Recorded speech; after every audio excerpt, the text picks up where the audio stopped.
Live from Bryant-Denny Stadium with special guests, feature stories, and a comprehensive look at Alabama's upcoming game. This is Crimson Tide Kickoff on WVUA 23.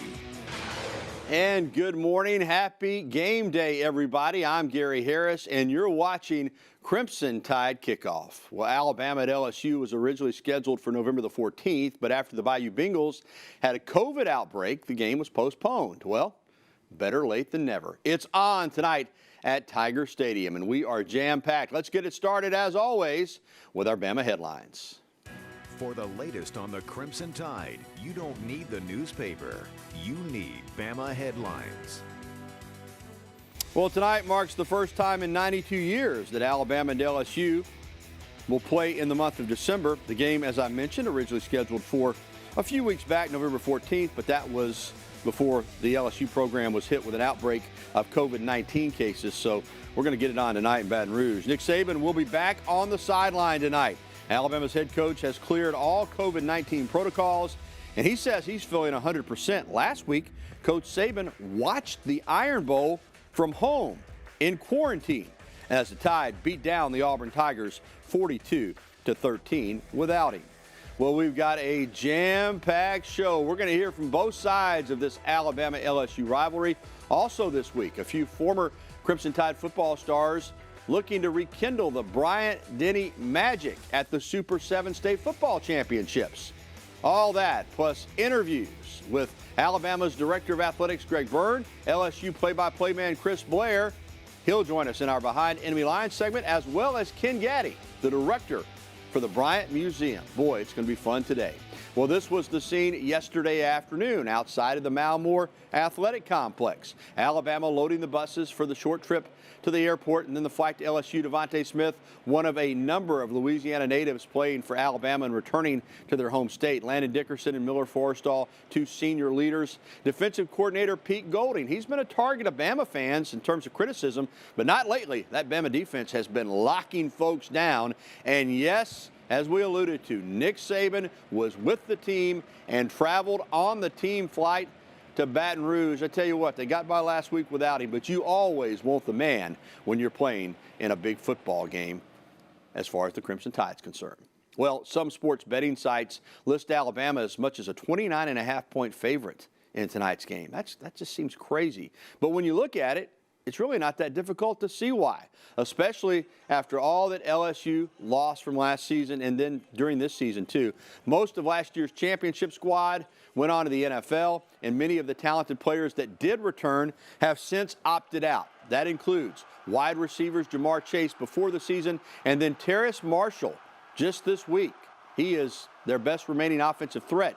Marshall, number 6, announced he was going to leave the program to focus on preparing for the NFL draft. We all know that LSU has a great passing game. Terrace Marshall is a big piece for that team. But I'm pretty sure they're one of the top schools in the nation. I'm pretty sure they have very many more receivers that could come in and not fill the spot that he had, but fill the spot just as good. And we lost a key receiver, Jalen Waddle, and we had guys step up in that position. And you see the direction we're going right now. So they have good guys over there. So I'm pretty sure they won't miss too much of a heartbeat.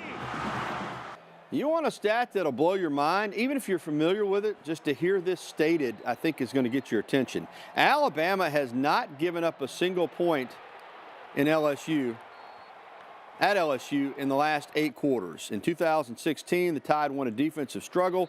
Quarterback Jalen Hurts scored the game's only touchdown late in the fourth quarter. 2 years ago, Bama dominated LSU 29-0. So 10-0, 29-0. Alabama hasn't given up a point in its last 2 meetings in Baton Rouge. They'd like to keep that going tonight. Here are some trends to keep track of in tonight's game. Just how good was Alabama's defense in the month of November? Well, the Crimson Tide didn't allow a single passing touchdown the entire month. They didn't allow many touchdowns, period. It's been a decade since Alabama lost a game to a team ranked outside the top 15. The last time was in 2010, and they haven't lost an unranked team since 2007.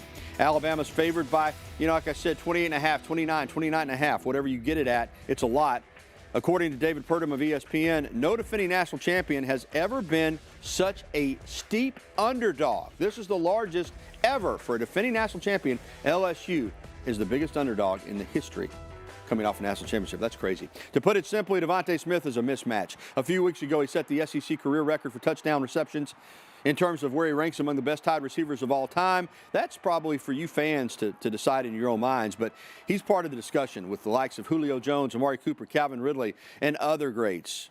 Judy, Ruggs, it goes on and on. Smith is already Alabama's program leader in career touchdowns in the SEC, as we mentioned, could finish as the all-time leader in receiving yards, too. This year in all conference games, he's averaging 14.9 yards per reception. He's got 1,074 yards and 72 receptions and 12 touchdowns. He has been phenomenal. Defenses can try and lock in on Devonte. I don't think it's kind of hard to stop somebody like that. Personally, I think Smitty. I think Smitty is the best player in college football right now. You know, you can't necessarily argue that. I mean, maybe Devonte Smith needs to be a Heisman candidate along with Mac Jones. All right, I tell you what, Christopher Pipkin, we couldn't ask for better weather here in Tuscaloosa. Yeah, it's a little crisp and cool outside, but it is sunshiny. It's beautiful. It looks like it's going to be that way here all day. What's it going to be like in LSU as well? Well, yeah, definitely it's going to be beautiful and sunny here, Gary. Not even a cloud in the sky. I'm taking you here on a live look at the Walk of Champions. Can't even see a cloud up there. Bright blue skies, a little crisp and cool like Gary was saying. Temperatures in those mid to lower 50s at 52. Across much of central Alabama, if you're watching from Alabama, it's going to be the same way. A lot of us in those 50s, lower 50s, we'll be in those mid 50s into the 60s as we get into your Saturday. But what about for LSU? They are seeing some of the similar conditions too. They do have a few clouds that will be pushing into the area, though, as we get later on into today. And around kickoff, we'll see a lot of those clouds really work its way in. Maybe 1 or 2 showers, but it's really not going to be too much to affect much of the ball game. But again, they're going to be dealing with those clouds. As for here in central Alabama, we're not going to have to worry too much about that. We're going to stay dry, so take the TV outside. Watch it out on the patio because it's going to be beautiful. In terms of weather for a lot of central Alabama. Now, again, what about for an hour, or at least timing out the Bama versus LSU game in Baton Rouge as they start off kickoff? We'll see temperatures in those mid to lower 50s. Again, those clouds working their way in, but around the halftime hour, we will see those temperatures in the upper 40s. We'll be on the cool side, but I'm sure they won't have any problem playing in that. Coming around the final time, we will see some more clouds coming in. This is only going to increase throughout the evening with temperatures in those mid to upper 40s, still on the crisp and cool side. And maybe 1 or 2 showers to talk about. But other than that, it's going to be fairly nice in terms of weather for the LSU and Bama game. We're going to hope that at least they have a great time playing off and to those temperatures. So it's going to be beautiful weather here for at least Alabama and LSU, Gary. Thank you, Chris, for great football weather tonight in Baton Rouge. A little bit cool. You like it. Still to come on CTKO, LSU's learning a very difficult lesson on winning a championship is one thing, but then carrying it over the next season, that's even harder. And Alabama's focus is on the goals for this season, but that doesn't mean that Coach Saban and the players have forgotten about last year's disappointment and what some perceive as disrespect shown to the Tide by LSU. And Bryant-Denny Stadium welcomes home some former Crimson Tide greats. Find out which former Tiders had a successful return as part of the Super 7 State Football Championships. Stick around. More CTKO right after this. You're watching Crimson Tide Kickoff on WVUA 23. You know, nobody likes to get disrespected, and I think when you lose a game, you feel that way to some degree, and I think it's human nature to try to make it right. So I do think that is a motivating factor for most human beings. And welcome back to Crimson Tide Kickoff. I'm Gary Harris. Well, last season, LSU wrecked Alabama's march to the national championship as the Tigers derailed the Tide in Tuscaloosa 46-41. LSU went on to finish 15-0 and win the national title, and some consider it the greatest season in college football history. Now, this year, it's a different story. As we've already talked about, Alabama's favored by more than 4 touchdowns. LSU quarterback Miles Brennan hasn't played since early in the season, and he's out for the rest of the season. The Bengal Tigers' top receiver, Terrace Marshall Jr., opted out earlier this week to focus on preparing for the NFL draft. But Louisiana native Fedarian Mathis says for Alabama, payback isn't necessarily the motivation. They just want to beat LSU this Saturday night because they want to beat everybody. I mean, it's motivation, but we try not to worry about that around here because, you know, you win some, you lose some. And those guys just played good last year, and we can't worry about it last year. We got to move on from that and think about what we got to do this year so that won't happen again. I wouldn't say there's a revenge factor. LSU is kind of just one of those, we kind of look at it like they're the next team on the schedule, and to us, the most important game is always the next one. So right now, they're the most important game for us. We don't really focus on revenge. You know, this year we came in, we've gotten progressively better every week. And then this is just another week for us to get better. We've been practicing hard. Our leadership group has been on us. Our coach has been on us to stay the course, and we've been staying the course. And I like the direction we're going in. Yeah, I like the direction they're going in, too. Well, Alabama fans and the current players aren't the only ones that remember that the Tigers beat the Tide last season at Bryant-Denny Stadium. Former Crimson Tide offensive lineman Cam Robinson, who is from Louisiana, also remembers, and he wants to see the Tide get payback tonight when the two schools face off. Check out this post by Robinson on Twitter, who's a starting offensive tackle for the Jacksonville Jaguars. He said, quote, "I know Coach Saban likes to keep it classy, but I hope he gives Sark the green light to score 70, end quote. How about that? Well, last season raised the level of expectations for head coach Ed Orgeron and LSU, obviously.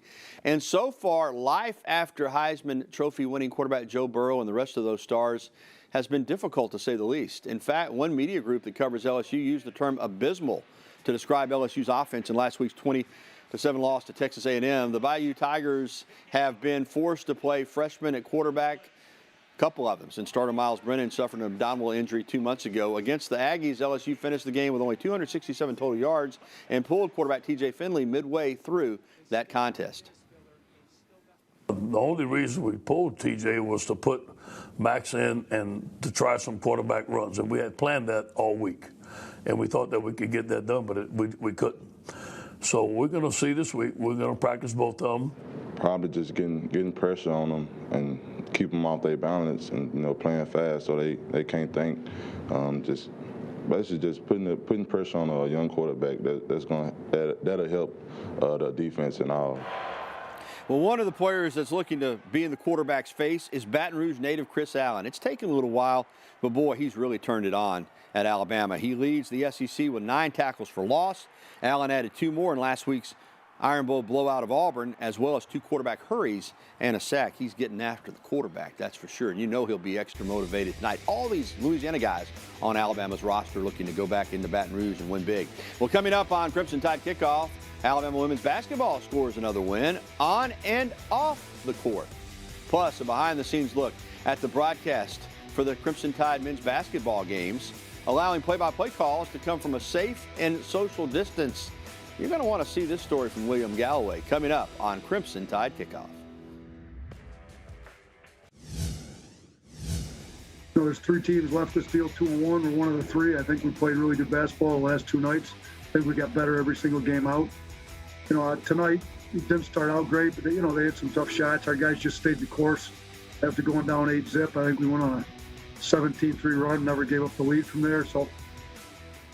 And we're back on Crimson Tide Kickoff. I'm Gary Harris. Well, Alabama men's basketball seemed to fix the struggles that it had in Game 1 of the Maui Invitational Tournament this week in Asheville, North Carolina. They got blown out by Stanford on Monday, but then the Tide bounced back to handle UNLV and Providence by double digits. Good enough for 5th place at the Maui Invitational, and like Coach said, they wound up going 2-1. Wasn't the way they wanted to get to 2-1, but they turned it around. Alabama struggled shooting early in the tournament from deep, making just 29% over its 3-point tries, really completely over the 3 games. But they got better as it went along, and that's good. What changed for NATO's team? Well, just the overall feel and effort. The Tide became more comfortable on the court, even when shots weren't going down. I mean, my teammates, I just seen them respond to whatever coach needed us to do. Like after the first game, he challenged us to be tougher and play harder. And that's what we all came out and did. Just let the game come to me. I didn't try to force anything. I think I tried to force a lot. the first game, and I came out and just played basketball the way I know how. Remember, there's a lot of new guys being worked into that lineup, and I'm not making any excuses. Stanford handled them way too easily. But for Alabama, this team has an opportunity to get better as it goes, and they're going to be a lot of fun to watch this season. I'm excited. All right, we've seen a lot of changes in 2020, obviously due to COVID, from stadium capacity to no tailgating. All that's happened for all the sports in the SEC. A new policy for the conference for basketball this season is that the visiting radio crews cannot travel with the teams to the destination. Again, this only applies for when teams go out on the road. So our William Galloway spent some time this week with the guys on the Crimson Tide Sports Network crew when the men's basketball team competed in Asheville at the Maui Invitational. Here's William now on how Alabama is calling road games remotely. I feel like I'm 5 years old again, because when I was 5, I used to watch TV and pretend I was doing play-by-play. Near side, Shaq, 3-ball is good. Bama 3 for 3 from beyond the arc. Open looks all 3 times. Chris Stewart, Brian Passing, Tom Stipe, and Roger Hoover have had their fair share of radio broadcasts over the years. But oh, mercy! Colin Sexton may have saved the season for the Tide! And now 2020 is throwing another curveball as they call Alabama men's basketball road games from Studio C in Bryant-Denny Stadium. This is different, and it's not the same, but you know, we're getting through it just like a lot of people in this time in the world. That difference is a challenge, but as an engineer and producer, Stipe is a radio wizard. He's able to maintain a sense of normalcy for the broadcast despite not being on site. We're setting up like we always do. The court is a large LED screen. I have a direct feed of sound effects from the court. Those are being fed to me by the North Carolina radio crew. I've got a delay box so I can kind of make sure the sounds match the picture so it's not too weird, and we're just going to do the game like we always do. For now, the crew calls the game off of the one sizable screen in front of them.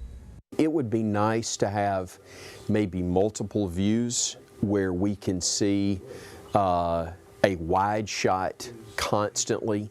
The one screen restricts Passing's ability to break down plays and see beyond the court. And a lot of times during the play, Chris is calling the action, and I'm looking at the coaches and the players to try to get an idea of what they're communicating to the team. I'm not able to see that. It's not the end of the world, but from an analyst standpoint, it does limit what I can see. Stewart, Passing, and Stipe have been calling men's basketball games together for 18 seasons now. Hoover joined last year.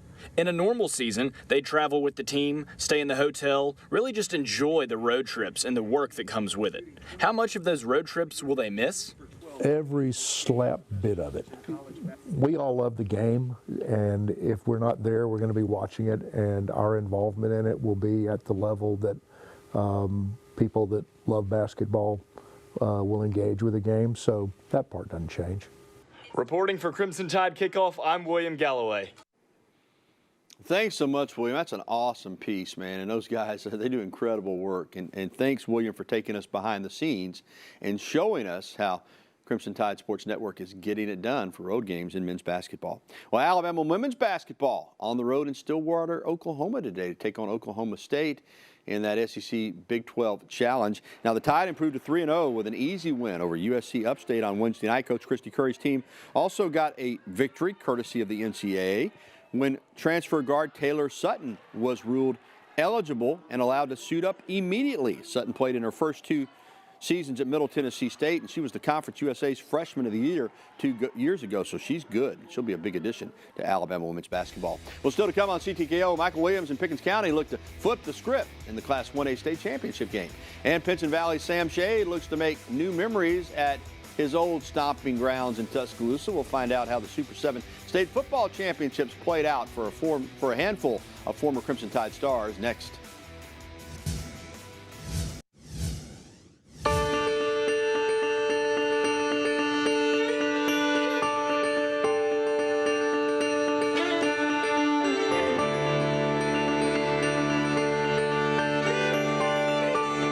Coach Bryant, I think his strength was taking ordinary players and made him extraordinary. Coach Stallings in athletic vernacular, he was what you call plain vanilla. He just said, we got 11, they got 11, let's line up jaw to jaw, cheek to cheek, and fight it out. And that was a sure influence by Coach Bryant, his being around Coach Bryant. And I think Coach Saban, he realized a long time that it's not X's and O's, it's Jimmy's and Joe's. And he's a great recruiter, and he recruits to a standard. And he's just a consummate football coach. And welcome back to our WVUA 23 studio inside the Digital Media Center, which is inside Bryant-Denny Stadium. Pretty cool. I'm Gary Harris. The Alabama Super 7 state championships wrapped up last night, and the 6A title game saw a familiar face back on the sidelines of Bryant-Denny Stadium. CTKO's Julia Westerman is live with more now in our newsroom on this former Crimson Tide player's return. Gary, Sam Shade may have played his last game in Bryant-Denny Stadium back in 1994, but little did he know then that it wouldn't be his last time under the lights in Tuscaloosa. Sam Shade is no stranger to Bryant-Denny Stadium. It's been 26 years since he last stepped on the field as a player, but Friday night he entered once again with a different title, head coach. Shade joined the Pinson Valley staff in February, replacing two-time state champion Patrick Nix. The departure of such a successful coach was difficult for the team, but Shade made it a learning moment. The game of football is going to teach you a lot of lessons, a lot of life lessons, and one of the biggest ones right then was change. They went through a coaching change with me coming in and, Coach Nix leaving. So I told them sometimes you're going to have to deal with that in life. The former Alabama safety may not have had to overcome a deficit in the 1992 national championship game, but Friday night the Indians were down 13-10 at half.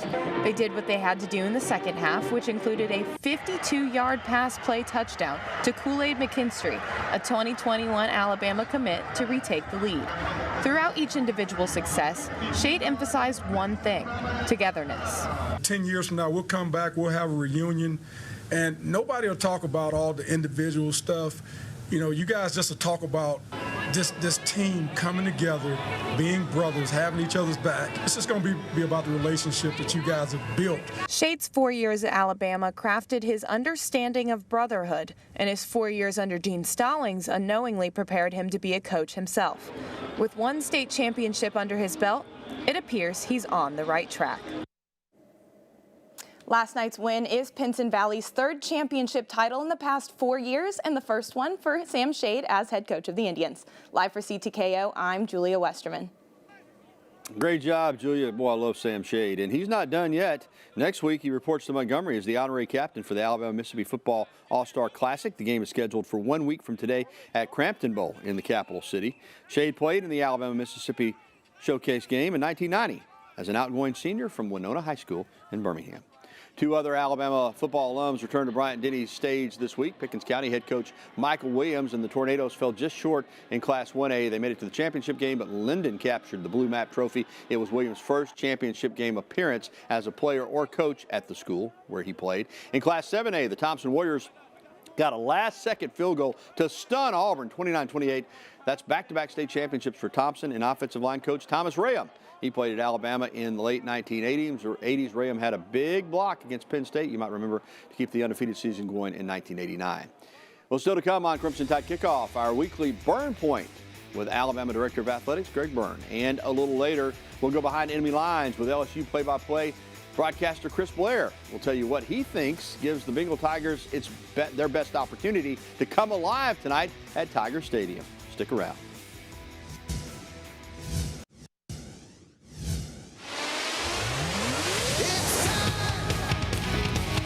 And welcome into this week's Byrne Point. I'm Gary Harris, joined by the University of Alabama Director of Athletics, Greg Byrne. And today, Greg, we're going to have a happy topic to talk about, and that is Bryant-Denny Stadium, the incredible upgrades that were put or were added to the stadium, the renovations over the spring and summer and in time for the 2020 season. Now, granted, we haven't had full attendance at the games, but what's been the feedback from the fans that have been at the football games that you've heard in regards to the renovations and improvements at BDS?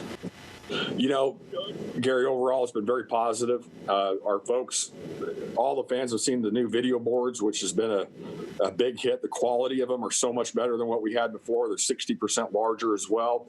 You know, to be honest, I know we had talked about the big board in the south end zone, and that didn't happen because of some significant cost increases on it.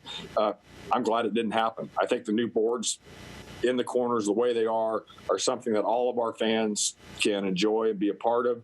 Our new premium areas have gone over extremely well. They've been very pleased. The feedback has been good. Obviously, we haven't had them at full capacity. They've been at 20%, just like everybody else. The boxes have been just a little higher, but the club seats and all those different things have been at 20%. And the feedback from those people they've been very pleased with what's happened. The exciting thing, Gary, is we're almost out of inventory. We all the skyboxes are gone. The Lowe's boxes are all committed. The only thing we have left is we're at 83% in our club, in our Champions Club area. So really only have 17% of those left for the 2021 season, when hopefully we can be back to normal occupancy in these areas. So the support for this from our fan base has been outstanding. And so not to make too much of a pitch here, but I wouldn't wait much longer if you're considering Champions Club seats, because they're great seats on the west side of the stadium. And it gave us the resources, Gary, and this is important to understand. It gave us the resources to go and reinvest in our locker rooms at Bryant-Denny Stadium in Malmore. It allowed us to reinvest in our softball program. It allowed us to hopefully find a good landing spot for our men's and women's golf programs for the future. It allowed us to improve our recruiting areas at Bryant-Denny Stadium. All of those things allow us to continue to reinvest in our program, compete at the levels that we all know we want to compete at long term, and set that stage for our future. And so the incredibly generous support of so many of our donors who are longtime supporters of our program, we're very thankful. We're very appreciative of. Absolutely. And again, you heard Greg say, folks, if you're interested in a Champions Club, 83% sold out for 2021. So get in touch with UA now. I want to ask you about the reaction from the students to the new Southside Student Plaza, concessions, TVs, charging stations. What have they had to say about that great area that you built specifically for them? Well, and thanks for bringing that up. I should have brought it up before, but yeah, the feedback from the students has been good. Obviously, they're reducing capacity. It took them a little while to discover the new student plaza and the new restrooms and concessions. We tried to point them there coming in, and understandably, they were kind of go back to old habits. And so now they are slowly discovering those areas. It's really a first-class area for our students to enjoy.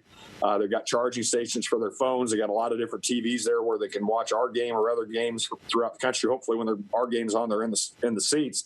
But that was part of our strategy. Give them a place to go to at halftime, so they don't leave the stadium, and they can charge their phones, and then they can come back in for the second half of the game. And actually, we've been really pleased, Gary, with the way our students have stayed at the games this year. I think all of us, including me, there's an appreciation of not taking this for granted. And I think we all, and again, it starts right here with me, I think we all are guilty at times of saying, hey, you know, we've just always been able to go to games. We've always been able to have 100,000 people in Bryant-Denny Stadium, you know, or a good crowd at Coleman Coliseum for men's and women's basketball or gymnastics, or going to Rhodes Stadium and leading the country in attendance. It's different this year. So I think when we all come back, I really do hope, and I know I'm going to appreciate it even more. I'm going to be even more thankful for this opportunity that we have to all come together, check differences at the door, and celebrate the Alabama Crimson Tide. Absolutely. And finally, as far as the stadium's concerned, ultimately the players are the ones that perform for our entertainment. And my gosh, from the time the buses pull up the new Walk of Champions into that incredible tunnel that was designed in those locker rooms, I know the players, I've talked to a few of them, have just said they are absolutely thrilled with their new digs. Yeah, what the new locker room looks like at Bryant-Denny, but then the new tunnel, that was just something that nobody else in the country has that thing. And we were, you know, Reese Davis, so we're so proud of him as being an alum of Alabama. I had talked to Reese and said, hey, I told him what this concept was. I said, I'd really love for you to do the voiceover in it. And he has. We've shown the media, so it's gotten out some, but I can't wait for the time where we can give more tours so our fans can see it. just as importantly, this will be something that we show our recruits. And once you see this in person, I mean, you're going to be ready to – all we got to do is have the scholarship papers at the end of the tunnel waiting for them, because it just makes the hair on the back of your neck stand up. It just shows the incredible history, the incredible pride and success we've had as a program, and want to make sure we have for many more years to come. It is phenomenal. All right, that's going to do it for this week's Burn Point. For Greg Byrne, I'm Gary Harris, and we'll talk to you again on the next edition of the Burn Point. We're back on Crimson Tide Kickoff. I'm Gary Harris. Well, last season, there was a lot of hype around the Alabama-LSU game from both teams, man. It was some kind of matchup. Now, there isn't quite as much buzz this year, obviously, because of LSU season, but there's still a lot of things to break down, and it's time now to go behind enemy lines. CTKO's William Galloway rejoins us now, and he talked with the voice of the LSU Tigers this week, Chris Blair. William is live in the studio with more. William? Hey, Gary, that 2019 Alabama-LSU game was really one for the ages, but one thing we all know is that the past is the past, and as Chris points out, you can't relive the past. But the other thing you have to remember is that that game is over. Neither Alabama nor LSU can bring those points or bring those plays into the game this Saturday. And, you know, that's kind of been, I think, a message that may have taken a little too long to kind of settle in with this LSU team. Not only that Alabama game, but 2019. Those guys are gone. Joe Burrow's not walking through the tunnel. Joe Burrow completed 31 of 39 passes for 393 yards and 3 touchdowns last year versus Alabama. So far, Mac Jones has had an impressive 2020 campaign, and lots of comparisons have been made between the two quarterbacks. I mean, there were a lot of spectacular plays that Joe made by extending the play, scrambling out of the pocket, and more times than not, pulling a Houdini on being able to turn it into a big play. Not saying Matt can't do that. He just hasn't had to very often because of the stellar performance of the guys up front. Last year, the LSU offensive line won the Joe Moore Award for the best O-line in the country. Looking at Alabama's offensive line as a whole, it looks like the award could end up back in Tuscaloosa this season. Alabama won it in 2015.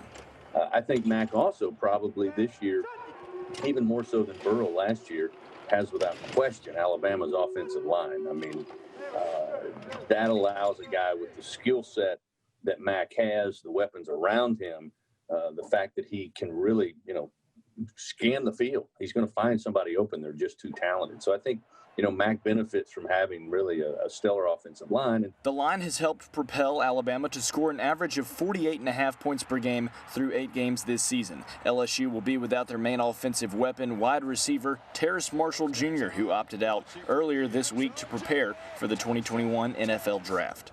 So it is a big loss. I don't think it's a huge surprise. You know, when you look at the way the season fell with the delays, some of the postponements, the fact they started the season late, I mean, let's face it, this past weekend, normally in a normal year, would have been the final regular season weekend. And the trend has been over the last 4 seasons or so that, you know, some guys opt out, don't play in the postseason, get ready for the combines. Marshall is currently 3rd in the SEC in receiving yards with 731 and had 10 touchdowns this season. On the opposite side of the ball, the LSU defense is going to have to communicate if they want to slow down Alabama. LSU's defense this year has been a lot of communication issues. Early in the year, there were, you know, pre-snap, there were people looking around at each other trying to figure out what their responsibilities were, where their coverage area was, and it led to a lot of explosive big plays, 20-plus yards that teams are able to rip off. And we all know there's no better team in the SEC than Alabama when it comes to making those big, explosive offensive plays. Reporting live for Crimson Tide Kickoff, I'm William Galloway. Thank you, William. You know, there's been a lot of discussion about LSU's 46-41 win last season and the celebration that followed. Some on the Bama sideline thought maybe it went a little too far, but that was last year, and this season Alabama's a 29-point favorite and expected to roll over the Tigers tonight. As far as LSU head coach Ed Orgeron, he hasn't talked much this week about the game last year, but he did say that he has huge respect for Nick Saban and the program that Saban's built and maintained in Tuscaloosa. Well, you know, he's a great coach. I mean, look at what he's done. And he's done a fantastic job with his football team. You can see the same traits in and out with his football team. Execution, great players, great coaches, great plays. I think that the guy's done a tremendous job with his program. More CTKO from Bryant-Denny Stadium right after this. Welcome back into Crimson Tide Kickoff. I'm Mike Roy, and we're joined today by one of my favorite people. Ken Gaddy is the director of the Bryant Museum here at the campus of the University of Alabama. I've known Ken for years, and just since I've been here, he's one of the nicest people to work with. And whenever you go visit the museum, see if Ken's around so you can say hi to him. Ken, it's always good to see you. Mike, thanks for having us on today. You've got one of the best jobs on campus. It may not be Saban's salary, but it's one of the best jobs on campus, and I bet you'd agree with that. I agree with that. We get to, we get to talk football and athletics all the time, but we meet so many great people, so many people that love the University of Alabama. It makes it a lot of fun. I've come to a couple of events where former players and different people come back, and it's a celebration of what they did in their lives now, and you get to organize that and be part of that. I know that's a special part of your job, too. Yeah, the best part of those reunions is to see those guys so happy to see each other, hugging and laughing, and it's really a great event. The fans like to come and hang around and just see those guys. Before we talk about the good things about the museum, let's talk about the challenges. This year has been so messed up for everybody, and it's messed you up, too, because not as many people can come to campus, and that's affected how many people get to enjoy the museum. Yeah, first we had to shut down for about 5.5 months when all this started, when people just trying to figure out what to do. Yeah. Then we reopened Thursday, Friday, Saturday, and Sunday. So we're on a limited schedule to give us days to clean and do those adjustments. Yeah. And part of it just, frankly, just staffing, trying to get the staff, enough people there to work a lot of the time. Whether they've actually gotten sick or been exposed to it, every business, every department's juggling with that everywhere in the country. So. Right, so you're trying to space people's schedules out, and really the football season has been so different. You couldn't even tell it was a football game, frankly, on a lot of those days. I know. So that's... Maybe it makes us look forward to next year. That's right. So we're looking forward to having the fans back on campus and get more back to more normal, or the new normal that we'll have next year, hopefully. You're not just open on football Saturdays. You are open many days, and we'll ask about that specifically after a while. But you will be closed when the university is closed during the holidays. Give us those dates from December. That's right. We'll work. Our last day to be open will be December the 18th, which is a Friday. Yeah. And then we'll reopen on Thursday, January the 7th. So we'll be closed during that time, and we just haven't had enough people to justify it, really. By having a staff there. When things are better and when everybody's vaccinated and we've put COVID-19 in our rearview mirrors, are you open Tuesday through Saturday, Monday through Saturday? What's your normal operation? Good question. We actually normally are open 7 days a week, 9 until 4. So this has really got us just a little over half time going right now. So our normal time, hopefully when we get past all this, maybe when it starts to warm up again, we'll be back to that regular 7 days a week, 9 until 4. I know there are a lot of people watching that have been to the museum and know how nice it is, but it's grown a bit. You always need more space, but you've done some remodeling, more virtual or interactive things. Tell us a little bit about the updates that you recently did. Yeah, our overall theme is digital expansion. We're not going to pour concrete and those kind of things, but how can we add things in the digital world? So we have a relatively new touch screen, and when you first come in, we moved Coach Bryant's bust out to make it more front and center. And right there up front is a touch screen that has all Coach Bryant's players, not just from Alabama, but throughout his entire career. And you go up there and touch a player, touch a year, and search a player for a year. If you don't know their name, what year they play, we have them alphabetically listed. So there's lots of information there, videos, audio associated. So how can we push more from the collection to the exhibit side through the digital world? You've been here over 30 years. Have you been at the museum that long? I've been at the museum 28, another 4 years at the Natural History Museum. Aren't you glad you've been here for the past 10 or 12 with Coach Saban coming? And you were here with Coach Bryant and some other fine coaches in national championships, but this is a special season, this period of time, and I know you're glad you're a part of it. Yeah, and on top of all the ups and downs through the years, I think this season, what this team has done under these circumstances and to work around all those problems, all the distractions that we have. Can you imagine being a player, having to worry about your family and all these things? So to get out there and do what they've been doing and taking advantage of their opportunities. This is LSU Saturday. You got any good LSU memories regarding football in the museum? Anything jump in your mind? The first thing I think of is Sean Alexander down there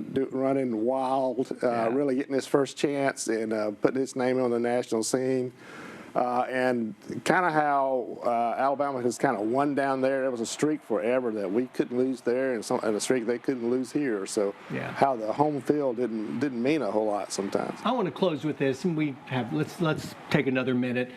I know that you love your job, you love this university, but I know parts of it are in here in your heart. I was at an event where Coach Stalling spoke, and when he talked about memories and when he talked about Johnny, I kept an eye on you, and that emotionally affected you because you truly care about those stories, those people that you know who they were and what they stood for. Yeah, we got a chance. Johnny worked with us at the museum. We got a chance to get to know him as a person. You know, you kind of see him as that public figure. Yeah. But to see him every day, and when break time comes, you want to stop and have some crackers with you. You remember those little things like that.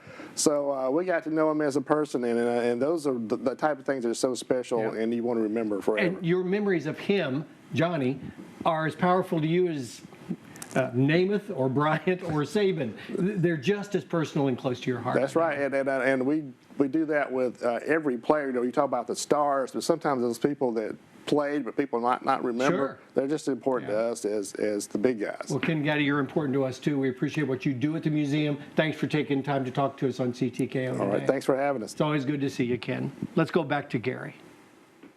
Thanks, Mike, and a big thank you to Ken Gaddy of the Bryant Museum. Well, the Southeastern Conference season has entered the home stretch, which includes some makeup games that were postponed earlier in the year, as well as a classic rivalry that could use a competitive boost. CTKO's Dylan Morgan breaks it down in this week's Around the SEC.